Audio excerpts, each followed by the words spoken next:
Good morning, friends. I am Pankaj. I am now going to talk about the next part, which is a detailed description of Constitution of India. हम constitution of India को अब detail में करने लगे। हमारा 5 year part में हमने इसको सुपरफिशियली समझा था। डिटेल में भी कॉन्स्टिट्यूशन के 2 पार्ट हैं, 5B और 5C। तो 5B में हम पहले पार्ट्स को कुछ डिटेल में कवर करेंगे। लेक्चर काफी बड़ा हो जाएगा, इसलिए एक लेक्चर में नहीं कर पाएंगे। कम से कम 2 लेक्चर चाहिए हमें। अच्छा, स्टार्ट करने से पहले प्लीज मेरे YouTube चैनल को सब्सक्राइब करिए और बेल आइकन को जरूर क्लिक करिएगा। स्टार्ट करते हैं। फंडामेंटल राइट्स जो है ना, पार्ट 3 ऑफ द कॉन्स्टिट्यूशन में है, आर्टिकल 12 to 35। इसे मैग्ना कार्टा कहा गया है जी, इंडिया का, the Magna carta of India. 1931 में इंडियन नेशनल कांग्रेस ने सरदार पटेल के अंदर एक रेजोल्यूशन पास किया। ये सेकंड राउंड टेबल कॉन्फ्रेंस में जाने से पहले पास किया गया था। एक स्पेशल सेशन हुआ था जिसमें सेकंड राउंड टेबल कॉन्फ्रेंस होनी थी लंदन में। उसमें क्या क्या डिटेल रखी जाएंगी उसको डिस्कस किया गया था और उसी में एक रेजोल्यूशन पास किया गया था कि हमने क्या करना है। और ये सेशन कराची में हुआ था जी। इस सेशन में एक तो फंडामेंटल राइट्स का रेजोल्यूशन पास किया गया था, एक ना नेशनल इकोनॉमिक पॉलिसी का रेजोल्यूशन पास किया गया था। और आपको ये भी याद होना चाहिए कि इसके बाद गांधी जी ही गए थे second round table conference attend करने के लिए, and he was the sole representative of Congress. सिर्फ कांग्रेस ने 3 राउंड टेबल कॉन्फ्रेंसेस में से सिर्फ second round table conference attend की है और उसमें भी सिर्फ गांधी जी गए थे। ये जस्टिफाइबल राइट्स हैं, इनको मनवाने के लिए हम कोर्ट जा सकते हैं। ओरिजिनली ये 7 ग्रुप्स में था, 7 ग्रुप्स में, बट 44th अमेंडमेंट के बाद 1978 में राइट टू प्रॉपर्टी जो है ना उसको एलिमिनेट कर दिया गया। आर्टिकल 31 में मॉडिफिकेशन की गई और हमने राइट टू प्रॉपर्टी को वहां से हटा दिया।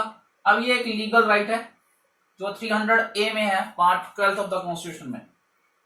ये राइट्स जो हैं, कुछ राइट्स जो हैं वो फॉरेनर्स को अवेलेबल है, बाकी सारे फंडामेंटल राइट्स सारे सिटीजन को अवेलेबल है। याद रखिएगा, they are not absolute, absolute नहीं है, क्वालिफाइड है, मतलब स्टेट इन पे रीजनेबल रिस्ट्रिक्शंस लगा सकती है। सो गवर्नमेंट, स्टेट वर्ड को हम आगे डिफाइन करेंगे, स्टेट इस पे रीजनेबल रिस्ट्रिक्शंस लगा सकती है। ये रीजनेबल रिस्ट्रिक्शंस हैं या नहीं, ठीक है या रिस्ट्रिक्शंस या गलत है, ये कोर्ट के हाथ में है। कोर्ट डिसाइड करती है कि ये ठीक है या नहीं। फंडामेंटल राइट्स में आर्टिकल 20 एंड 21 को नेशनल इमरजेंसी में भी खत्म नहीं किया जा सकता। They are workable even during national emergency. और ये मोस्टली मॉरल कैरेक्टर के होते हैं। तो fundamental rights are mainly a moral character. Article 21 first article है, ये डिफाइन करता है स्टेट वर्ड को।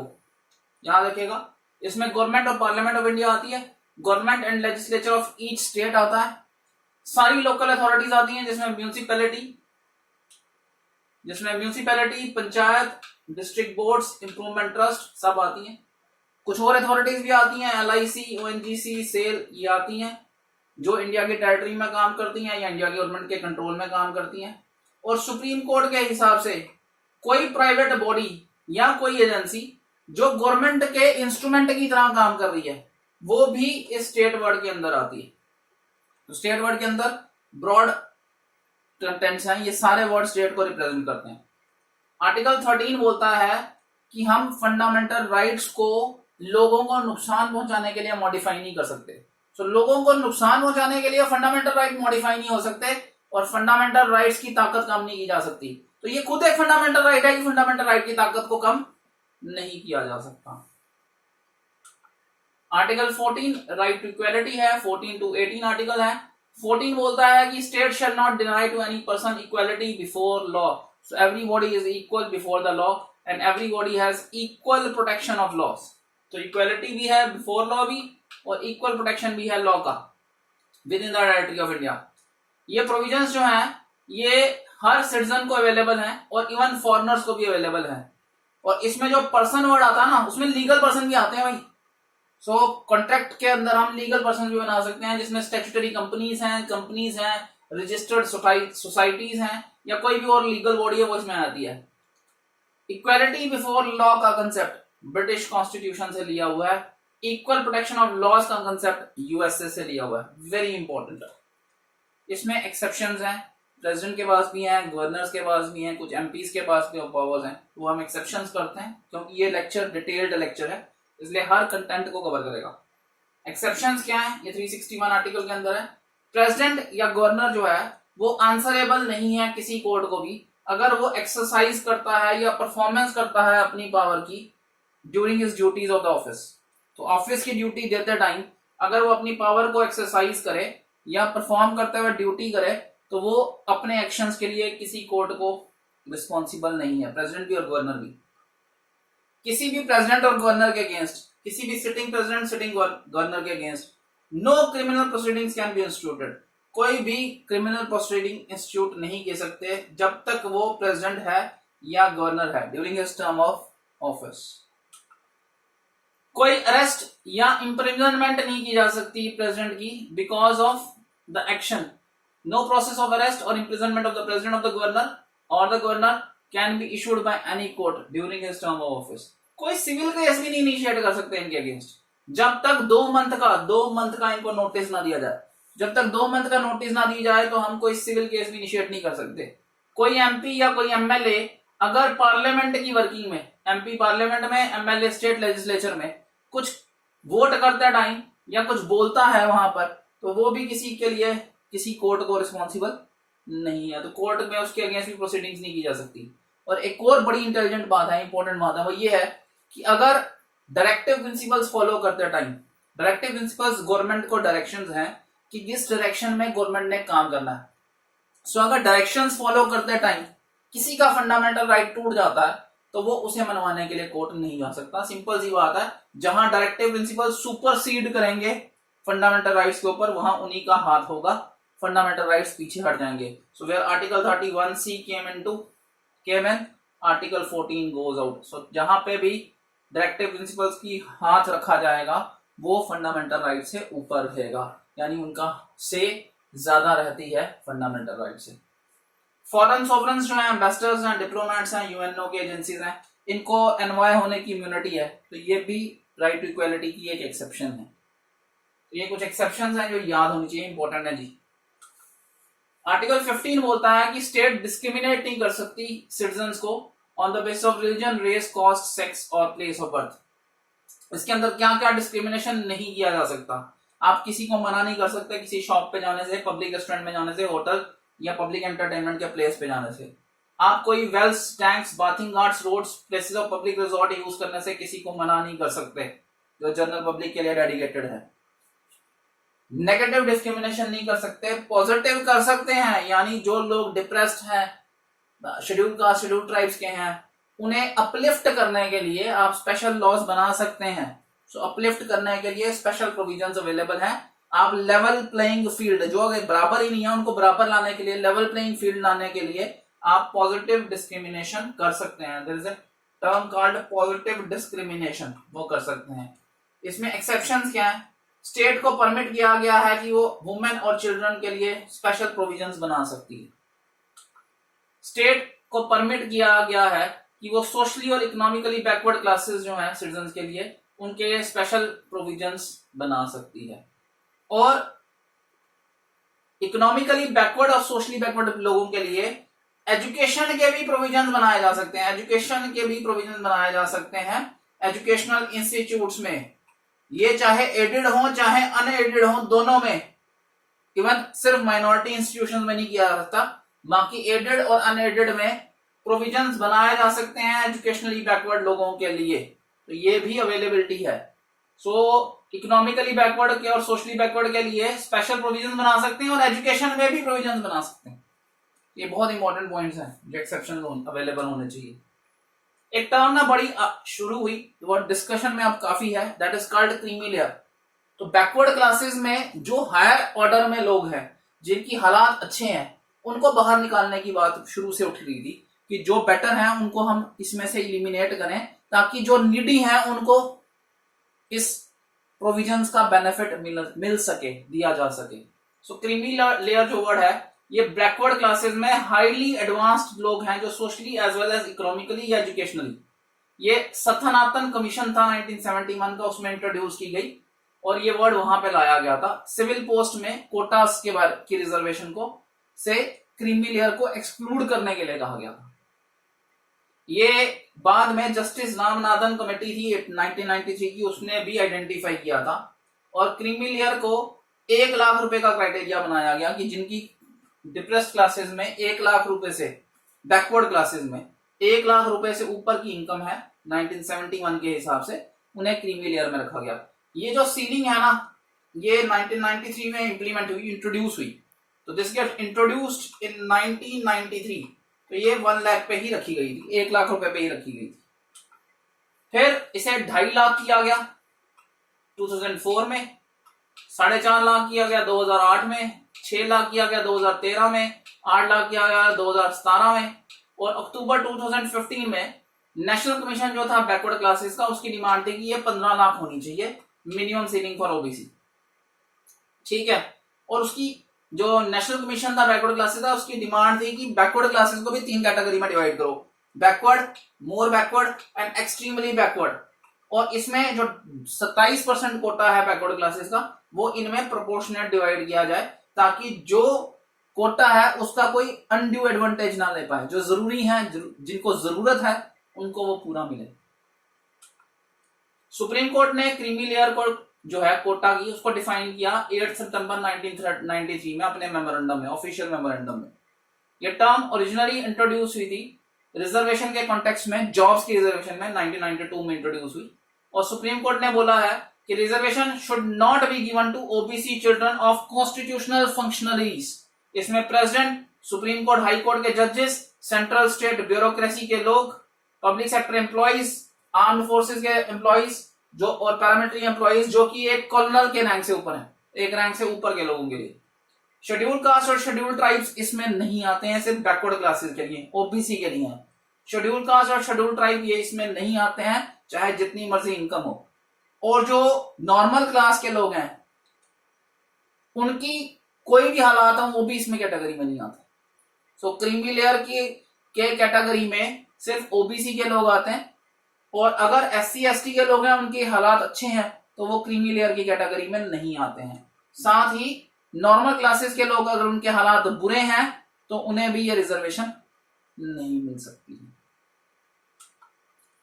जो लोग ट्रेड में, इंडस्ट्री में, प्रोफेशन जैसे doctor, lawyer, chartered accountant, income tax consultant, financial management consultant हैं, डेंटल सर्जन हैं, इंजीनियर्स हैं, कंप्यूटर स्पेशलिस्ट हैं, फिल्म आर्टिस्ट हैं, फिल्म प्रोफेशनल्स हैं, ऑथर्स हैं, प्ले राइटर्स हैं, स्पोर्ट्स के हैं, स्पोर्ट्स प्रोफेशनल हैं, मीडिया प्रोफेशनल्स हैं, अदर वोकेशंस जिनकी 8 लाख से ज्यादा ये इनकम है, उनके बच्चे भी इस कैटेगरी में क्रीमी लेयर में आएंगे। अगर वो 8 लाख से ऊपर के हैं, वो भी क्रीमी लेयर में आते हैं। और सोशली और एजुकेशनली बैकवर्ड, मैंने बता दिया था, individuals belonging to creamy layer are excluded from being categorised as socially and economically backward. So जो क्रीमी में आ जाएगा उसको हम ओबीसी नहीं बोलेंगे, they are not backward. So वो बैकवर्ड कैटेगरी में नहीं आएगा, they are excluded from using this term socially and educationally backward. Article 16 ensure करता है equality of opportunity in employment और appointment in government jobs irrespective of race, caste, sex, descent, place of birth. Parliament ने prescribe किया है कुछ जगहों पे residence, जगह का होने का, उस जगह का रहने वाला बंदा होना चाहिए as a condition for employment. But याद रखिएगा 1974 के बाद ये सिर्फ 2 जगहों पे एप्लीकेबल है, आंध्र प्रदेश और तेलंगाना, उसमें और कहीं पर ये एप्लीकेबल नहीं है। स्टेट रिजर्वेशन दे सकती है किसी भी बैकवर्ड क्लास को if that class is not adequately represented in the state services. और रिलीजियस और डिनोमिनेशन के इंस्टीट्यूशंस जो हैं, डिनोमिनेशनल इंस्टीट्यूशंस हैं, वहां उस ग्रुप का, उस रिलीजन का बंदा ही लगाया जाए, उस रिलीजन का बंदा ही काम करे या जॉब में हो, इसके लिए प्रोविजंस हैं। तो ये जरूरी नहीं है कि हर बंदे को हर रिलीजियस कैटेगरी में लगा दिया जाए। जिस रिलीजियस ग्रुप का रिप्रेजेंटेशन हो, उस रिलीजियस ग्रुप में उसी रिलीजन के लोग लगाए जाएं, इसके प्रोविजंस हैं। आर्टिकल 17 बोलता है कि एबॉलिश कर दिया गया अनटचेबिलिटी की प्रैक्टिस को, और इसे मना किया गया, ये पनिशेबल ऑफेंस है। तो एनी एनफोर्समेंट ऑफ डिसेबिलिटी, इससे कोई भी डिसेबिलिटी अगर अराइज होगी तो ये पनिशेबल ऑफेंस है, punishable offence. Protection of civil rights act 1955 committed, जो कोई भी ऑफेंस कमिट किया जाएगा इस पे अनटचेबिलिटी से, उसके लिए 6 महीने की या 500 रुपए की फाइन दिया जा सकता है। ठीक है, और अगर ऐसे में कोई गिल्टी होल्ड होता है तो वो आदमी आगे किसी भी स्टेट इलेक्शन या पार्लियामेंट के इलेक्शन में पार्टिसिपेट नहीं कर सकता है। ये इसके साथ प्रोविजंस हैं, तो ये पनिशेबल ऑफेंस है और इसके गिल्टी के आगे भी और भी रेपरकशंस हैं लंबे। The act declares the following act as offence. कौन कौन से ऑफेंस डिक्लेयर किए गए हैं? अगर आप पब्लिक वर्शिप के प्लेस पे किसी को जाने से मना करते हैं या किसी को वर्शिपिंग से मना करते हैं, अगर आप जस्टिफाई करें अनटचेबिलिटी को ट्रेडिशनल, रिलीजियस, फिलोसफिकल या किसी और ग्राउंड पे, तो अगर आप अनटचेबिलिटी को जस्टिफाई करते हैं वो भी पनिशेबल ऑफेंस है। आप डिनाई करें किसी को access in a shop, hotel, place, public entertainment के प्लेस पर, आप किसी को इंसल्ट करें belonging to schedule caste, schedule tribe on the cases of untouchability, आप किसी को रिफ्यूज करें to join a hospital, go into a hospital और एजुकेशनल इंस्टीट्यूट या हॉस्टल में जाने से किसी को मना करें, आप अनटचेबिलिटी को डायरेक्टली या अनडायरेक्टली, इनडायरेक्टली जो है प्रिस्क्राइब करें, तब भी ये इन्वॉल्व हो जाता है। और अगर आप किसी को कोई सामान बेचने से मना करें, sell goods and render services to any person, आप रिफ्यूज करें किसी को अनटचेबिलिटी के रीजन पर चीजें बेचने से, तो ये भी पनिशेबल में आ जाता है। ये सब अनटचेबिलिटी के आर्टिकल के इंक्लूड होते हैं। आर्टिकल 18 बोलता है कि स्टेट टाइटल्स नहीं दे सकती। नेक्स्ट आर्टिकल इक्वलिटी के अंदर ये, इसमें स्टेट प्रोहिबिट करती है कोई भी टाइटल कन्फर करने से, फ्रॉम कन्फरिंग एनी टाइटल। इसमें मिलिट्री या एकेडमिक डिस्टिंक्शंस नहीं आती हैं। ये सिटीजन्स को भी है और फॉरेनर्स के लिए भी है एप्लीकेबल। ये सिटीजन को प्रोहिबिट करता है from accepting any title from foreign state, किसी बाहर की कंट्री से आप टाइटल नहीं ले सकते।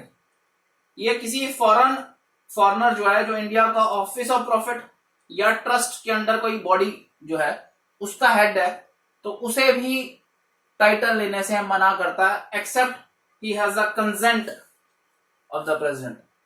और ये किसी भी फॉरेनर को या सिटीजन को कोई प्रेजेंट या एम्यूलमेंट या ऑफिस लेने से भी मना करता है, एक्सेप्ट फिर वही consent of the president. Consent मिल जाए तो ले सकते हैं, बट ये दो और दो अलग अलग कैटेगरीज हैं। ये दो अलग कैटेगरीज हैं, ये दो अलग कैटेगरीज। महाराजा, राज बहादुर, राय बहादुर, राय साहब, दीवान बहादुर, ये सब जो कॉलोनियल पीरियड में आपको टाइटल मिलते थे, ये सब इसके थ्रू इलीगल हो गए, ये नहीं लिए जा सकते हैं। ठीक है, ये प्रिंसिपल ऑफ इक्वालिटी के अगेंस्ट है आर्टिकल 18 के अंदर। 1996 में सुप्रीम कोर्ट ने अपहेल्ड किया कि नेशनल अवार्ड्स जो मिलते हैं, भारत रत्न, पद्म विभूषण, पद्मश्री, पद्म भूषण, ये डिस्टिंक्शंस हैं, they are marked distinctions, they are not titles. ये अर्न की जाती है, मेहनत से कमा के लेती है, ऐसे किसी को टाइटल नहीं मिल जाते। तो ये मेहनत से कमाई जाती हैं, तो ये जो अर्नड डिस्टिंक्शंस हैं ये भी टाइटल्स में नहीं आती हैं। जो नेशनल अवार्ड्स हैं ये 1954 में इनिशिएट किए गए थे, इंस्टीट्यूट किए गए थे।